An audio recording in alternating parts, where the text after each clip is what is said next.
de pintura roja. Al principio estaba muy disgustada, pero luego aquella mancha empezó a gustarme porque parecía una grieta. Era como si la obra en construcción no fuese una obra de verdad, sino un decorado teatral cuarteado, sobre el cual la fábrica en construcción no estaba más que dibujada.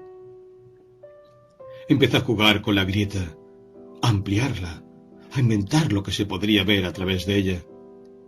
Así pinté mi primer ciclo de cuadros, a los que llamé tramoyas. Por supuesto que nadie podía verlos. Me hubieran echado de la escuela. Delante había siempre un mundo realista perfecto, y detrás, como tras la tela rasgada de un decorado, se veía otra cosa, misteriosa o abstracta. Hizo una pausa y luego añadió: delante había una mentira comprensible y detrás una verdad incomprensible. Teresa la escuchaba nuevamente con esa increíble concentración que pocos profesores han visto en la cara de un alumno suyo, y constataba que, en efecto, todos los cuadros de Sabina, antiguos o actuales, hablan siempre de lo mismo, que son todos el encuentro simultáneo de dos temas, de dos mundos, que son como fotografías producidas por una doble exposición.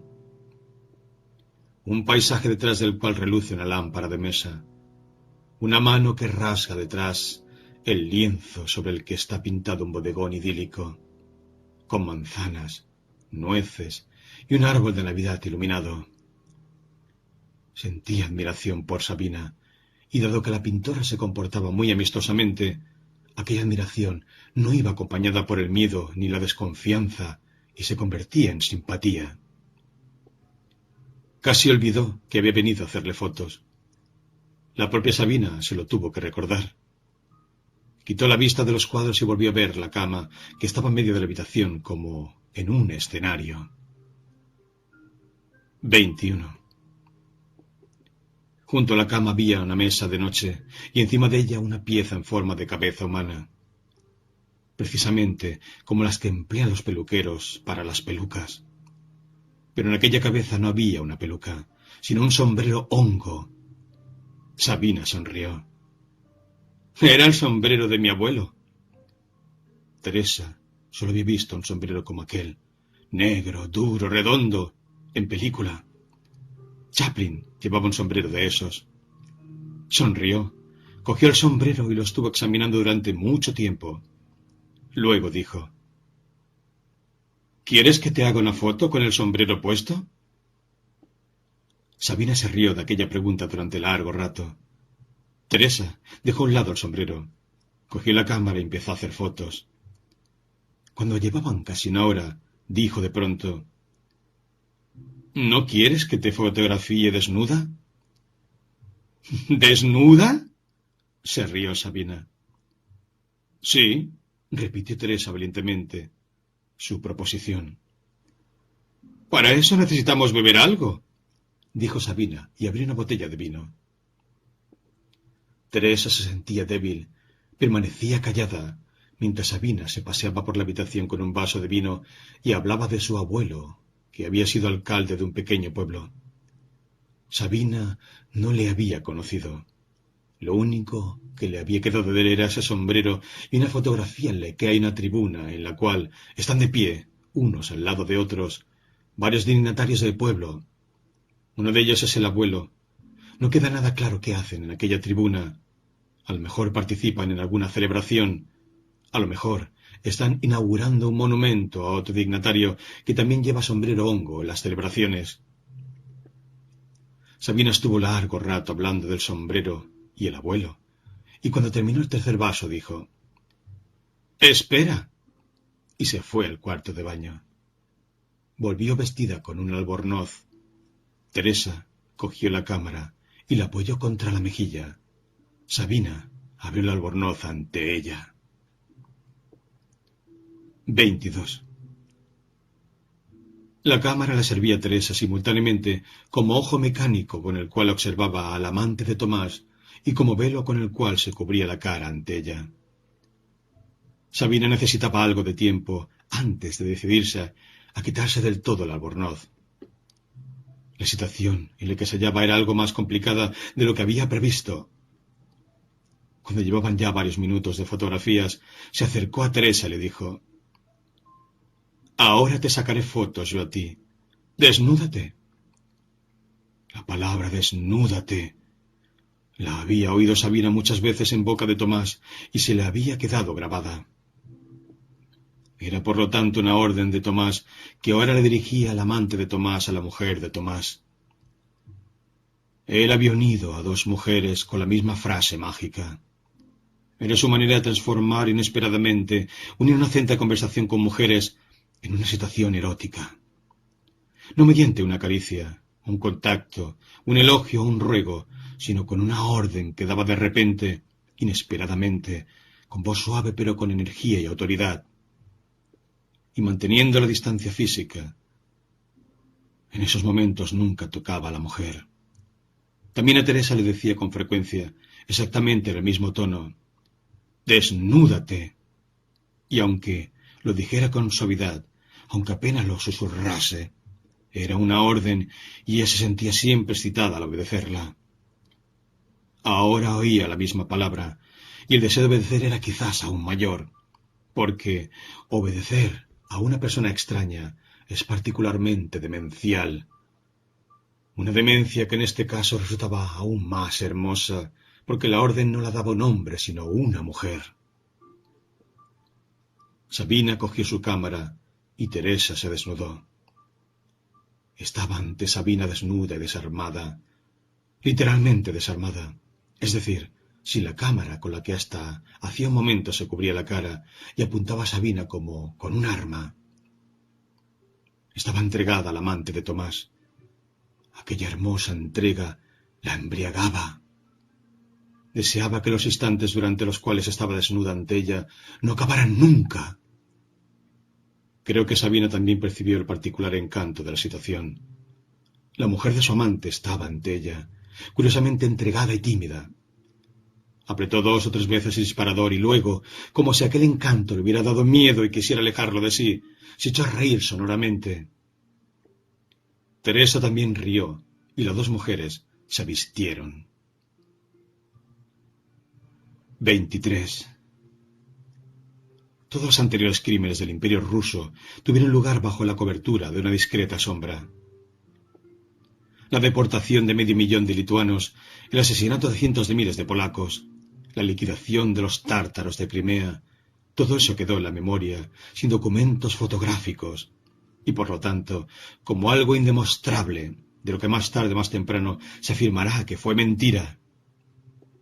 En cambio, la invasión de Checoslovaquia en 1968 fue fotografiada y filmada por completo y está depositada en los archivos de todo el mundo. Los fotógrafos y los cámaras checos se dieron cuenta de que solo ellos podían hacer lo irónico que todavía podía hacerse: conservar para un futuro lejano la imagen de la violencia. Teresa se pasó 7 días enteros en la calle, fotografiando a los soldados y oficiales rusos en todas las situaciones que resultaban comprometedoras para ellos. Los rusos no sabían qué hacer. Habían recibido instrucciones precisas acerca de cómo debían comportarse cuando alguien les disparase o les tirase piedras, pero nadie les había dicho qué tenían que hacer cuando alguien les apuntase con el objetivo de una cámara. Sacó un montón de carretes. La mitad de ellos se los regaló sin revelar a periodistas extranjeros. La frontera seguía abierta. Los periodistas venían al menos por unos días y agradecían cualquier documento que pudieran conseguir. Muchas de aquellas fotos aparecieron en los más diversos periódicos extranjeros. Había tanques, puños amenazantes, casas semiderruidas, muertos cubiertos con la ensangrentada bandera roja, blanca y azul, jóvenes que iban en moto a una enloquecida velocidad alrededor de los tanques y agitaban banderas nacionales con largos mástiles, jovencitas con faldas increíblemente cortas que provocaban a los pobres soldados rusos, sexualmente hambrientos, besándose ante sus ojos con viandantes desconocidos. He dicho ya que la invasión rusa no fue solo una tragedia, sino también una fiesta del odio, llena de una extraña y ya inexplicable euforia. 24. Teresa se llevó a Suiza unas 50 fotografías que reveló ella misma cuidadosamente con todo su arte. Fue a ofrecerlas a un gran seminario. El redactor la recibió con amabilidad. Todos los chicos llevaban aún alrededor de la cabeza la aureola de su desgracia, que enternecía a los buenos suizos. La invitó a sentarse en su sillón. Miró las fotos, las elogió y le explicó que ahora, cuando ya había transcurrido cierto tiempo desde los acontecimientos, no había, a pesar de que son muy hermosas, posibilidad alguna de publicarlas.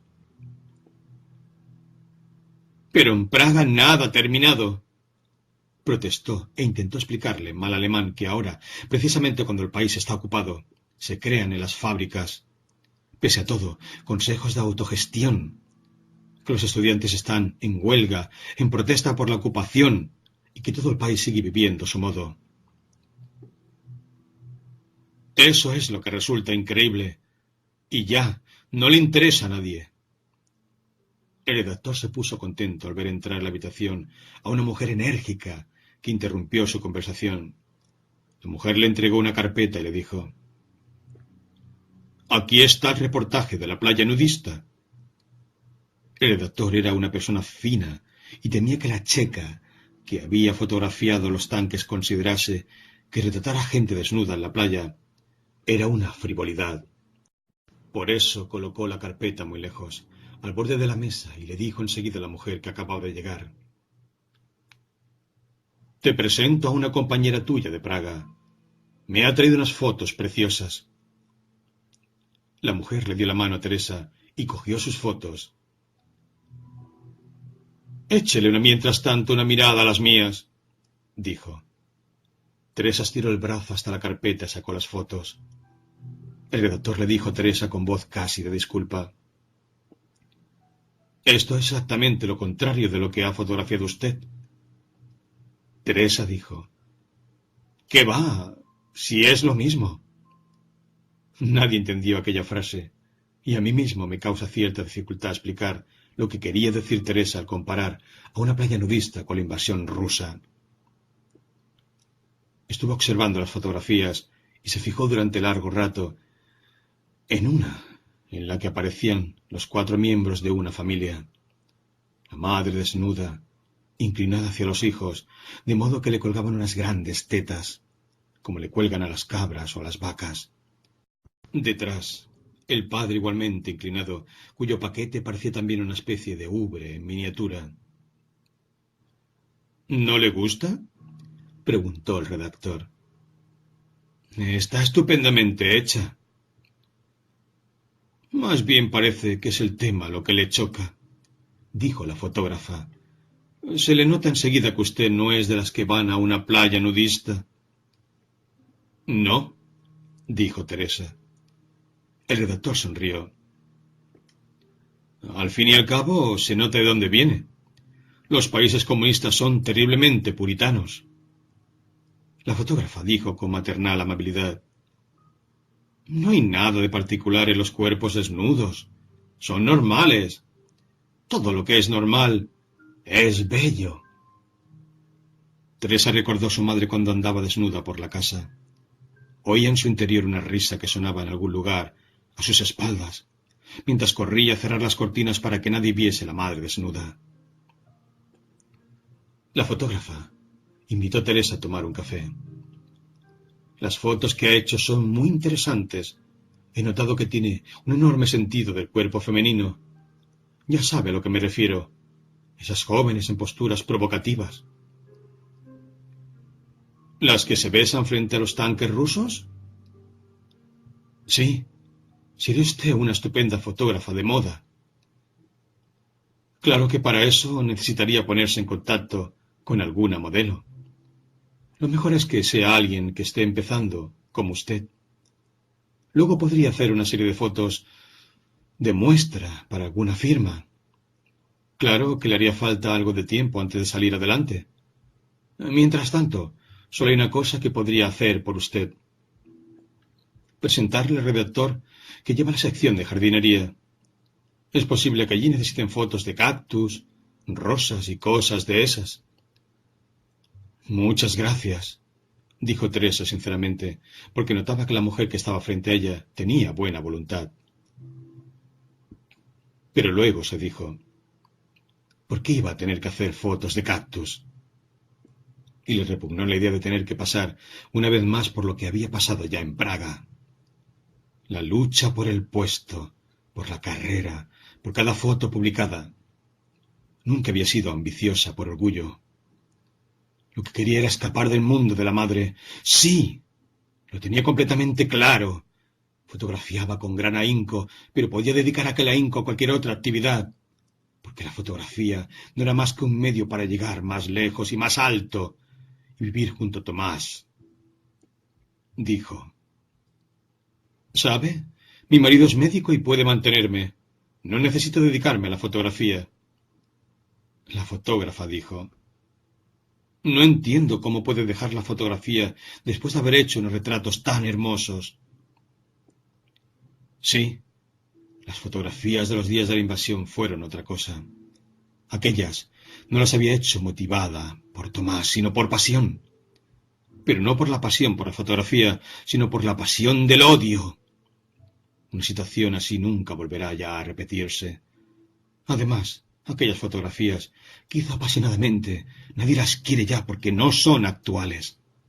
Solo el cactus es eternamente actual. Y los cactus no le interesan. Dijo, es usted muy amable, pero prefiero quedarme en casa. No necesito un empleo. La fotógrafa dijo, ¿y se encuentra a gusto quedándose en casa? Teresa dijo, más que fotografiando cactus. La fotógrafa dijo, aunque fotografíe cactus, es su vida. Si vive solo para su marido, no es su vida. Teresa se sintió repentinamente irritada. Mi vida es mi hombre y no los cactus. También la fotógrafa hablaba con irritación. ¿Es capaz de decir que se siente feliz? Teresa dijo, con la misma irritación. Claro que me siento feliz. La fotógrafa dijo, eso solo lo puede decir una mujer muy... No quiso terminar de decir lo que pensaba. Teresa lo completó. Quiere decir una mujer muy limitada. La fotógrafa se contuvo y dijo, limitada no, anacrónica. Teresa dijo pensativa, tiene razón, eso es exactamente lo que mi hombre dice de mí. 26. Pero Tomás pasaba días enteros en el hospital y ella estaba sola en casa. Suerte que tenía Karenin y podía salir a dar largos paseos con él. Cuando regresaba a casa se sentaba a estudiar los manuales de alemán y francés, pero estaba triste y le costaba trabajo concentrarse. Con frecuencia se acordaba del discurso que pronunció Duchet por la radio cuando volvió de Moscú. Había olvidado ya lo que dijo, pero seguía oyendo su voz temblorosa. Pensaba en él. Soldados extranjeros le detuvieron, a él, al jefe de un estado independiente, en su propio país. Se lo llevaron, lo tuvieron 4 días en algún lugar de las montañas de Ucrania. Le dieron a entender que iban a fusilarlo como habían hecho 20 años antes con su antecesor húngaro, Imre Nagy. Después lo llevaron a Moscú. Le ordenaron que se bañase, se afeitase, se vistiese, se pusiese la corbata. Le anunciaron que ya no estaba destinado al fusilamiento y le ordenaron que siguiese considerándose jefe del Estado. Lo sentaron en una mesa frente a Brezhnev y lo obligaron a negociar. Volvió humillado y habló para una nación humillada. Estaba tan humillado que no podía hablar. Teresa nunca olvidará aquellas terribles pausas en medio de sus frases. ¿Estaba tan exhausto? ¿Enfermo? ¿Drogado? ¿O no era más que desesperación? Aunque no quedase nada de Duchet, esas largas y horribles pausas, cuando no podía respirar, cuando trataba de recuperar aliento ante toda la nación, que estaba pegada a los receptores, esas pausas quedarán En aquellas pausas estaba todo el horror que había caído sobre su país. Era el 7º día después de la invasión. Escuchaba aquel discurso en la redacción de un diario que en aquellos días se había convertido en un periódico de la resistencia. Todos los que oían allí a Duchet lo odiaban en aquel momento. Le echaban en cara el compromiso que él había tolerado. Se sentían humillados por su humillación y su debilidad les ofendía. Cuando recordaba ahora, en Zúrich, aquel momento, ya no sentía desprecio hacia Duchet. La palabra debilidad ya no suena como una condena. Cuando hay que hacer frente a un enemigo superior en número, siempre se es débil, aunque se tenga un cuerpo atlético como Duchet. Aquella debilidad, que entonces le había parecido insoportable, repugnante, y que los había expulsado del país, de repente la atraía. Se daba cuenta de que formaba parte de los débiles, del campo de los débiles, del país de los débiles, y que tenía que serles fiel precisamente porque eran débiles y se quedaban sin aliento en mitad de la frase. Se sentía atraída por esa debilidad como por el vértigo, atraída porque ella misma se sentía débil. De nuevo empezó a tener celos y de nuevo le temblaban las manos. Tomás lo vio, hizo un gesto que ella conocía bien. Cogió las manos de ella entre las suyas para tranquilizarla, apretándoselas. Ella las retiró bruscamente. —¿Qué te pasa? —dijo. —Nada. ¿Qué quieres que haga por ti? Quiero que seas viejo, 10 años mayor, 20 años mayor. Quería decir, quiero que seas débil, quiero que seas tan débil como yo. 27. Karenin nunca había deseado ir a vivir a Suiza. Karenin odiaba los cambios. El tiempo de un perro no transcurre en línea recta. No avanza siempre hacia adelante, de una cosa a la siguiente. Transcurre en círculo como el tiempo de las manecillas del reloj, que tampoco corren enloquecidas siempre hacia adelante, sino que dan vueltas alrededor de la esfera, todos los días por el mismo camino. Bastaba que en Praga compraran una silla nueva o cambiaran de sitio una maceta para que Karenin lo registrase con disgusto. Aquello perturbaba su tiempo. Era como si alguien le estuviese cambiando permanentemente a las manecillas los números de la esfera. A pesar de eso, pronto consiguió rehacer en la casa de Zúrich el viejo orden y las viejas ceremonias. Al igual que en Praga, por las mañanas saltaba encima de la cama para darles la bienvenida al nuevo día. Acompañaba luego a Teresa a hacer las compras y exigía, como en Praga, su paseo habitual.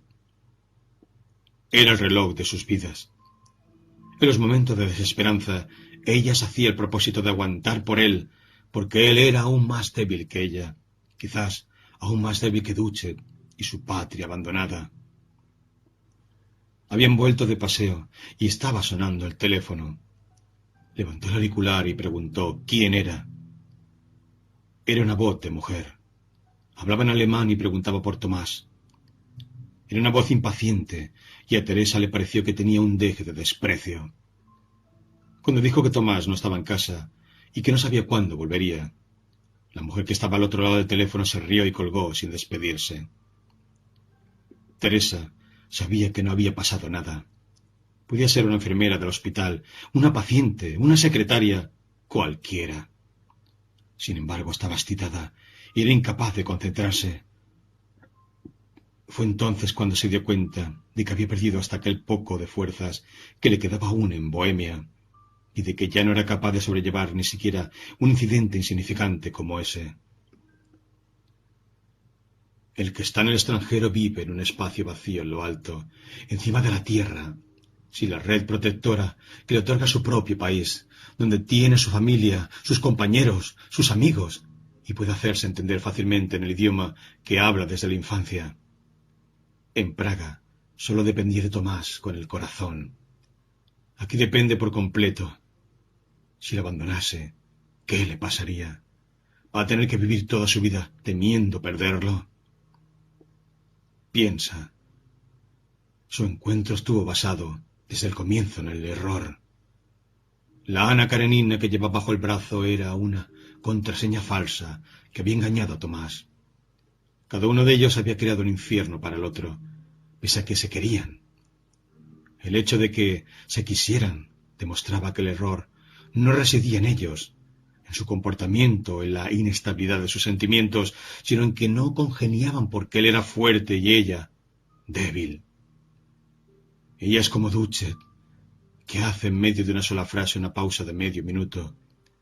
Es como su patria, que tartamudea, pierde el aliento y no puede hablar. Pero es precisamente el débil quien tiene que ser fuerte y saber marcharse cuando el fuerte es demasiado débil para ser capaz de hacerle daño al débil. Así se decía apretando contra su cara la cabeza peluda de Karenin. No te enfades, Karenin. Vas a tener que volver a cambiar de casa. 28. Estaba sentada en un rincón del compartimiento, la pesada maleta sobre su cabeza. Karenin se apretaba contra sus piernas. Estaba pensando en un cocinero del restaurante en el que trabaja cuando vivía en casa de su madre. Aprovechaba cualquier oportunidad para darle una palmada en el trasero y con frecuencia le invitaba, en presencia de todos, a acostarse con él. Era curioso que pensase precisamente en él. Representaba un ejemplo directo de todo lo que le repugnaba. Pero lo único que pensaba ahora era en localizarle y decirle: «Tú decías que querías acostarte conmigo. Aquí estoy». Tenía ganas de hacer algo para que ya no le quedara escapatoria. Tenía ganas de destruir brutalmente todo el pasado de sus últimos 7 años.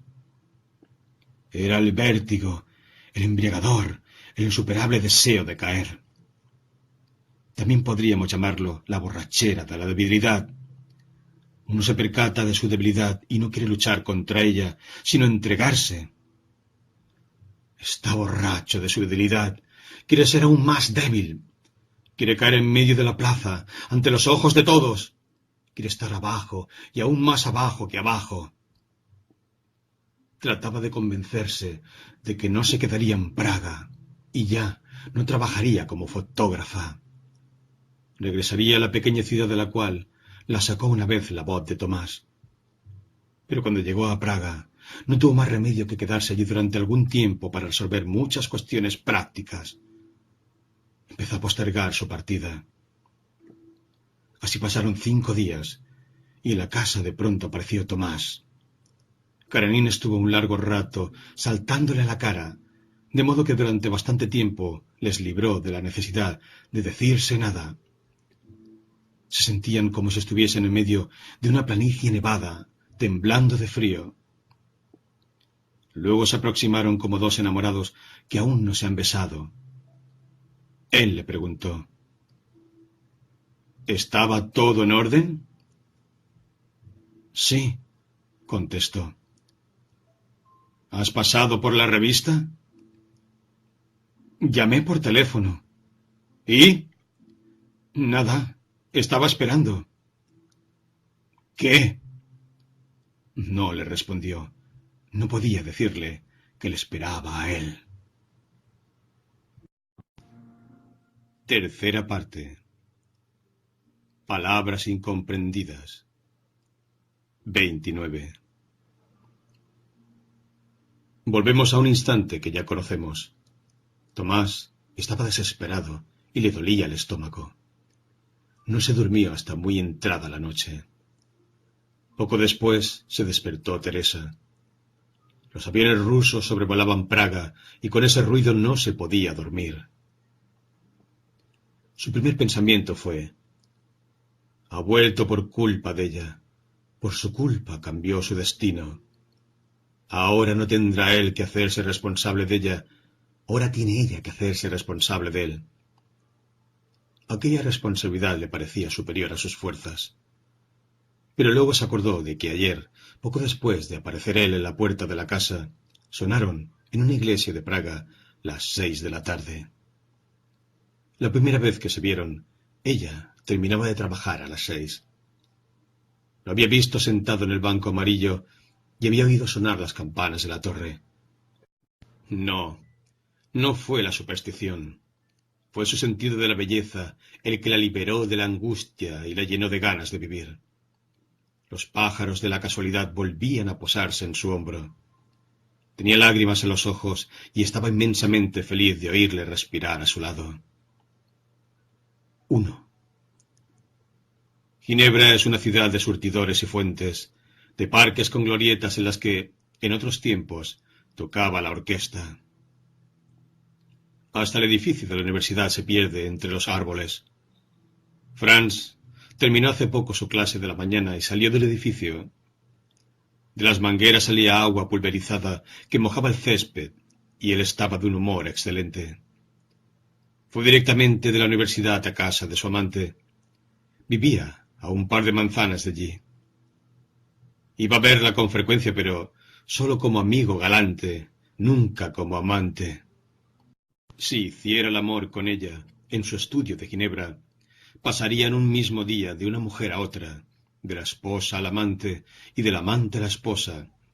Y, dado que en Ginebra los matrimonios duermen en una misma cama, a la francesa, pasaría por lo tanto en unas pocas horas de la cama de una mujer a la cama de otra mujer. Creía que, de ese modo, humillaría al amante y a la esposa, y al fin y al cabo se humillaría a sí mismo. El amor que sentía por la mujer de la que se había enamorado hacía unos meses era para él algo tan preciado que trataba de crear para ella un espacio independiente en su vida, un territorio inaccesible de pureza. Con frecuencia era invitado a dar conferencias en diversas universidades extranjeras y ahora aceptaba fervientemente todas las invitaciones. Y como no eran bastantes, se inventaba además congresos y simposios ficticios para poder justificar sus ausencias ante la esposa. La amante, que disponía libremente de su tiempo, lo acompañaba. Así hizo posible que ella conociera, en breve plazo, muchas ciudades europeas y una norteamericana. Dentro de 10 días, si no te parece mal, podríamos ir a Palermo, dijo. Prefiero Ginebra, respondió. Estaba ante el caballete, con un cuadro a medio hacer, y contemplaba su obra. ¿Cómo pretendes vivir sin conocer Palermo? Intentó bromear. Ya conozco Palermo, dijo.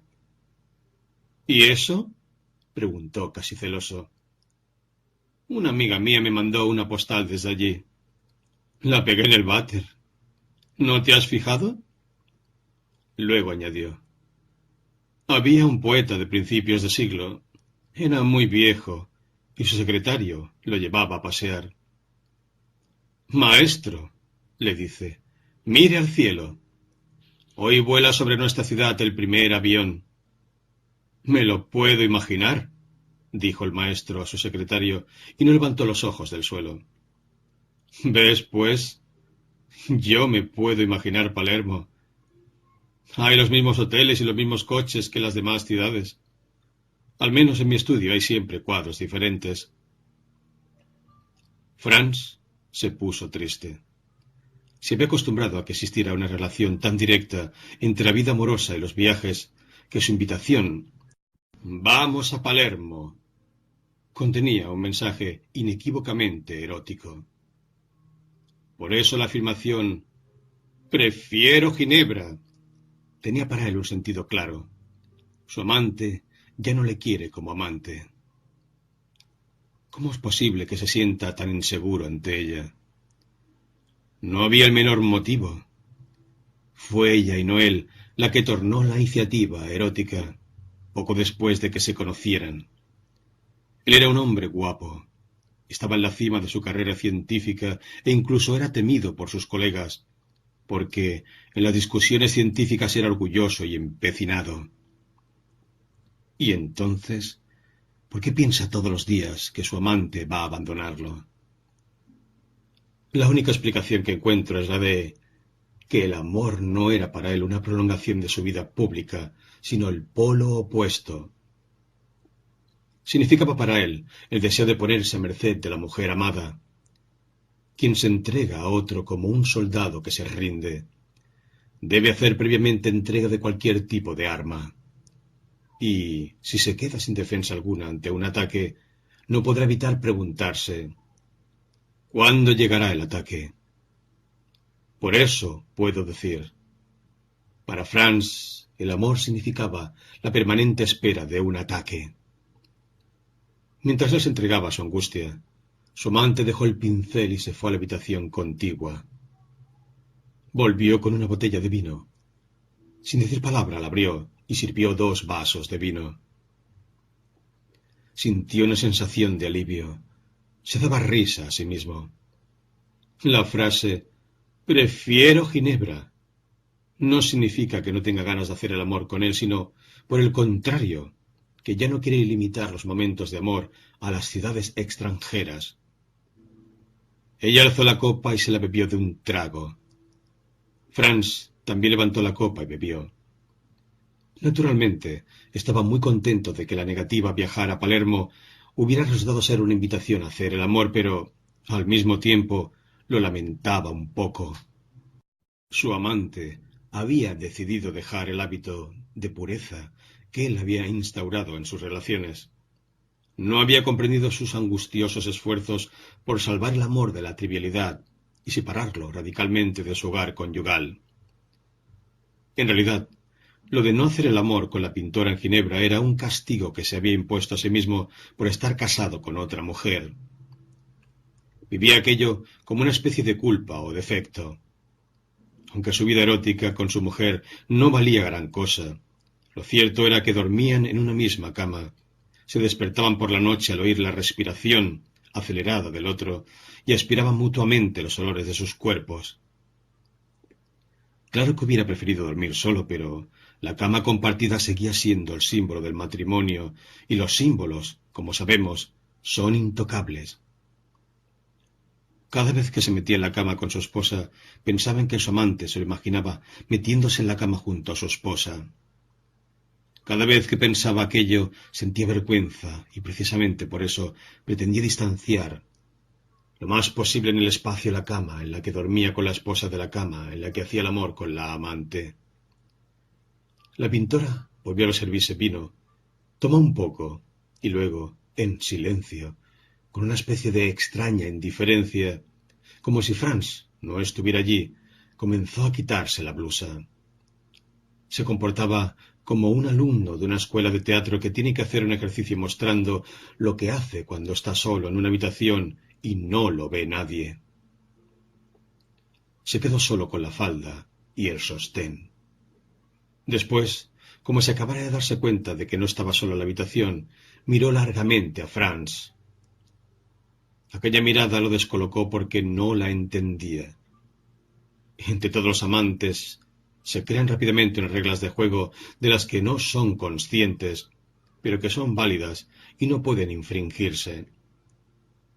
La mirada que en aquel momento le dirigió ella no respondía a aquellas reglas. No tenía nada en común con las miradas y los gestos que habitualmente precedían a sus actos amorosos.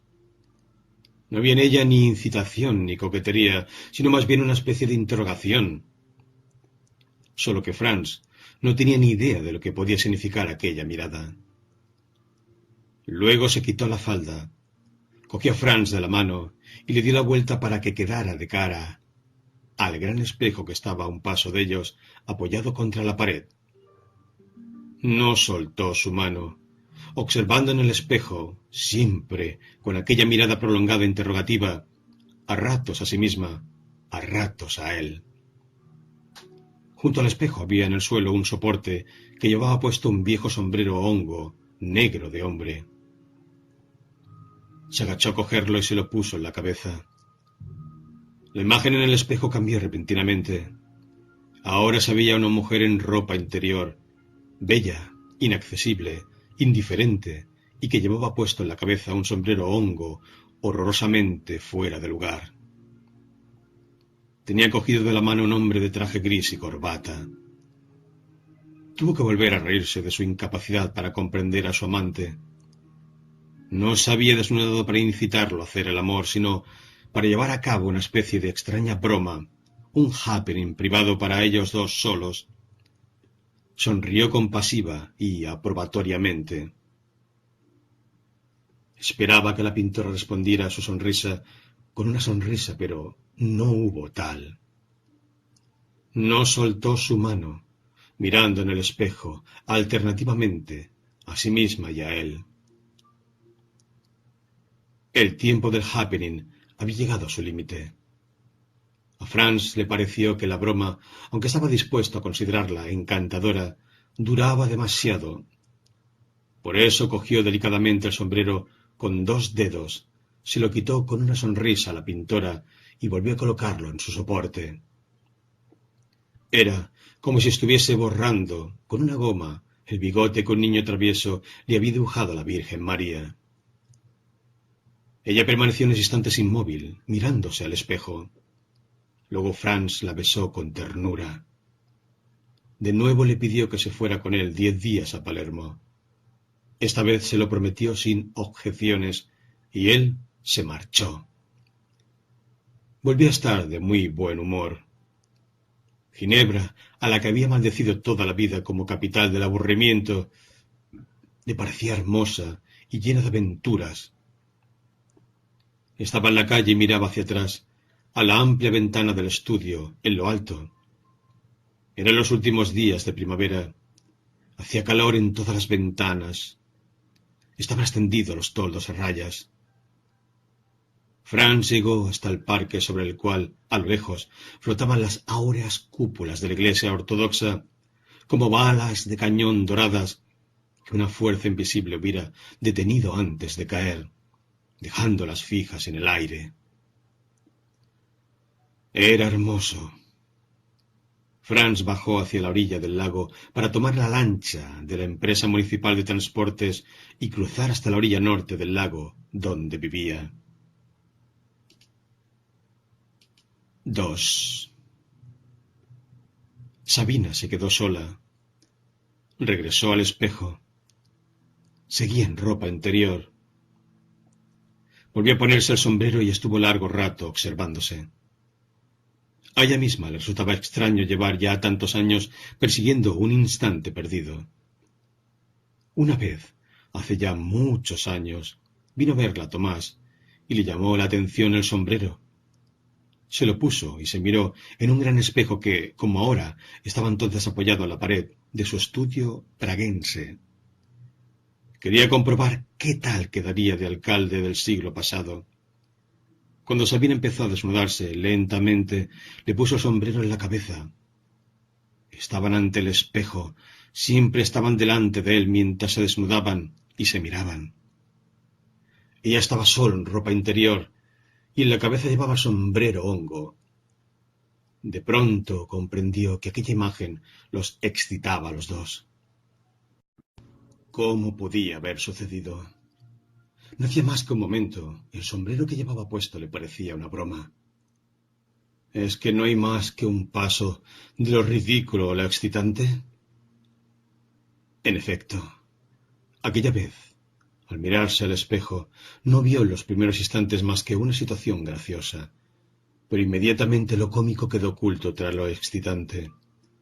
El sombrero hongo no representaba una broma, sino una violencia respecto a Sabina, a su dignidad femenina. Se veía con las piernas desnudas, con las bragas de tela fina, a través de la cual se transparentaba el pubis.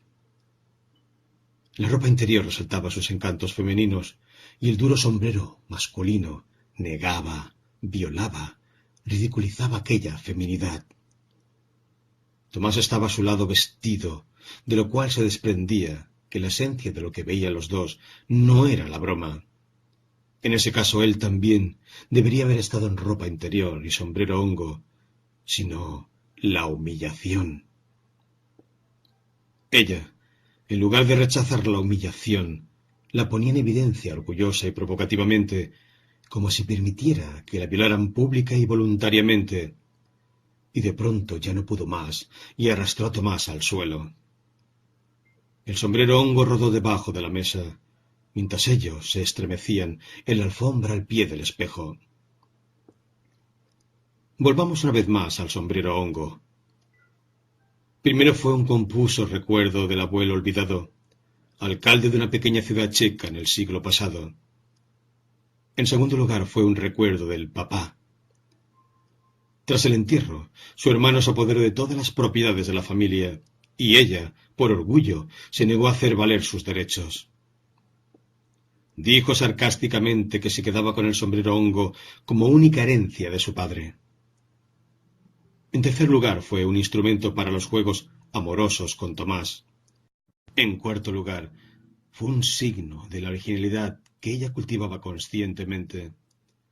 No pudo llevarse demasiadas cosas al emigrar, y coger aquel objeto voluminoso y nada práctico significó renunciar a otros más prácticos.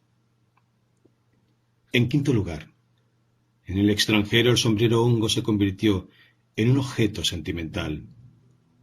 Cuando fue a Zúrich a ver a Tomás, llevó el sombrero hongo y lo tenía puesto al abrirle la puerta de la habitación del hotel. Aquella vez sucedió algo con lo que no contaba. El sombrero hongo no fue ni alegre ni excitante. Se convirtió en un recuerdo del tiempo pasado. Ambos estaban emocionados. Hicieron el amor como nunca lo habían hecho antes. No había sitio para juegos obscenos, porque aquel encuentro no era la continuación de sus reuniones eróticas, en las que siempre inventaban alguna pequeña depravación nueva, sino una recapitulación del tiempo, un canto a su pasado común, el resumen sentimental de una historia no sentimental que se perdía en la lejanía. El sombrero hongo se convirtió en el motivo de la composición musical, que es la vida de Sabina. Aquel motivo volvía una y otra vez, y en cada oportunidad tenía un significado distinto. Todos aquellos significados fluían por el sombrero hongo como el agua por un cauce. Y puedo decir que aquel era el cauce de Heráclito. No entrarás dos veces en el mismo río. El sombrero hongo era el cauce por el cual Sabina veía correr cada vez un río distinto, un río semántico distinto. Un mismo objeto evocaba cada vez un significado distinto, pero junto con ese significado resonaban, como un eco, como una comitiva de ecos, todos los significados anteriores. Cada una de las nuevas vivencias sonaba como un acompañamiento cada vez más rico. Tomás y Sabina se emocionaron en el hotel de Zúrich al ver el sombrero hongo. Hicieron el amor casi llorando, porque aquella cosa negra no era solo un recuerdo de sus juegos amorosos, sino también un recuerdo del padre de Sabina y del abuelo que había vivido en un siglo sin coches ni aviones. Ahora podemos entender mejor el abismo que separaba a Sabina de Franz. Él escuchaba con avidez la historia de su vida, y ella lo escuchaba a él con la misma avidez. Comprendían con precisión el significado lógico de las palabras que se decían, pero no oían en cambio el murmullo del río semántico que fluía por aquellas palabras. Por eso, cuando se puso el sombrero hongo delante de él, Franz se quedó descolocado, como si alguien le hubiera hablado en un idioma extranjero. No lo encontraba ni obsceno ni sentimental, era sólo un gesto incomprensible que lo descolocaba por su carencia de significado. Mientras las personas son jóvenes y la composición musical de su vida está aún en sus primeros compases, pueden escribirlas juntas e intercambiarse motivos, tal como Tomás y Sabina se intercambiaron el motivo del sombrero hongo. Pero cuando se encuentran y ya son mayores, sus composiciones musicales están ya más o menos cerradas y cada palabra, cada objeto, significa una cosa distinta en la composición de la una y en la de la otra. Si yo hubiera seguido todas las conversaciones entre Sabina y Franz, podría elaborar con sus incomprensiones un gran diccionario. Contentémonos con un diccionario pequeño. 3. Pequeño diccionario de palabras incomprendidas. Primera parte. Mujer. Ser mujer era para Sabina un sino que no había elegido. Aquello que no ha sido elegido por nosotros no podemos considerarlo ni como un mérito ni como un fracaso. Sabina opina que hay que tener una relación correcta con el sino que nos ha caído en suerte. Rebelarse contra el hecho de haber nacido mujer le parece igual de necio que enorgullecerse de ello. Una vez, durante uno de sus primeros encuentros, Franz le dijo con especial énfasis: «Sabina, es usted una mujer». No comprendía por qué se lo anunciaba con el gesto jubiloso de Cristóbal Colón viendo por primera vez las costas de América. Más tarde comprendió que la palabra mujer, en la que había puesto un énfasis particular, no significaba para él la denominación de uno de los dos sexos humanos, sino un valor. No todas las mujeres son dignas de ser llamadas mujeres. Pero si Sabina es para Franz una mujer, ¿qué es entonces para él Marie-Claude, su verdadera esposa? Hace más de 20 años, algunos meses después de conocerse, le amenazó con quitarse la vida si la abandonaba. Franz se quedó prendado de aquella amenaza. Marie-Claude no le gustaba demasiado, pero su amor le parecía maravilloso. Le parecía que no era digno de tan gran amor y que debía inclinarse profundamente ante él. De modo que se inclinó hasta el suelo y se casó con ella. Pese a que Marie-Claude nunca volvió ya a manifestar la intensidad de sentimientos como en el momento en que le amenazó con el suicidio, en lo más profundo de él siguió vivo un imperativo. No debe hacerle nunca daño y tiene que valorar a la mujer que hay en ella. Esta frase es interesante. No decía valorar a Marie-Claude, sino valorar a la mujer que hay en Marie-Claude. Pero si la propia Marie-Claude es mujer, ¿quién es esa otra mujer que se esconde dentro de ella y a la que se debe valorar? ¿Es quizá la idea platónica de la mujer? No. Es su mamá. Nunca se le hubiera ocurrido decir que en su madre valoraba a la mujer. Adoraba a su mamá, y no a una mujer que estuviera dentro de ella. La idea platónica de la mujer y la mamá eran la misma cosa. Él tenía 12 años cuando el padre de Franz la abandonó repentinamente. El niño supuso que estaba ocurriendo algo grave, pero la mamá veló el drama con palabras neutrales y suaves para no excitarlo. Ese día fueron a la ciudad, y al salir de casa, Franz se dio cuenta de que la madre llevaba en cada pie un zapato distinto. Se sentía confuso. Tenía ganas de advertírselo, pero al mismo tiempo le daba miedo que una advertencia de ese tipo pudiera herirla. Así que pasó 2 horas en la ciudad sin poder apartar los ojos de sus zapatos. Aquella vez empezó a entender qué era el sufrimiento. Fidelidad. La amó desde la infancia hasta el momento en que la acompañó al cementerio, y la amaba hasta en el recuerdo. De ahí nació en él la idea de que la fidelidad es la primera de todas las virtudes. La fidelidad le da unidad a nuestra vida que, de otro modo, se fragmentaría en miles de impresiones pasajeras como si fueran miles de añicos. Franz le hablaba a Sabina con frecuencia de su madre. Quién sabe si hasta con cierta intención subconsciente, no del todo desinteresada. Suponía que Sabina quedaría subyugada por su capacidad de ser fiel y que de aquel modo la conquistaría. No sabía que lo que subyugaba a Sabina era la traición y no la fidelidad. La palabra fidelidad le recordaba al padre, un puritano que vivía en una pequeña ciudad y los domingos pintaba para entretenerse puestas de sol en el bosque y rosas en un florero. Gracias a él empezó a pintar siendo aún una niña. Cuando tenía 14 años, ella se enamoró de un muchacho de la misma edad. El padre se horrorizó y no la dejó salir sola de casa durante todo un año. Un día le enseñó unas reproducciones de cuadros de Picasso y se rió de ellas. Ya que no la dejaban amar a su compañero de clase, al menos se enamoró del cubismo.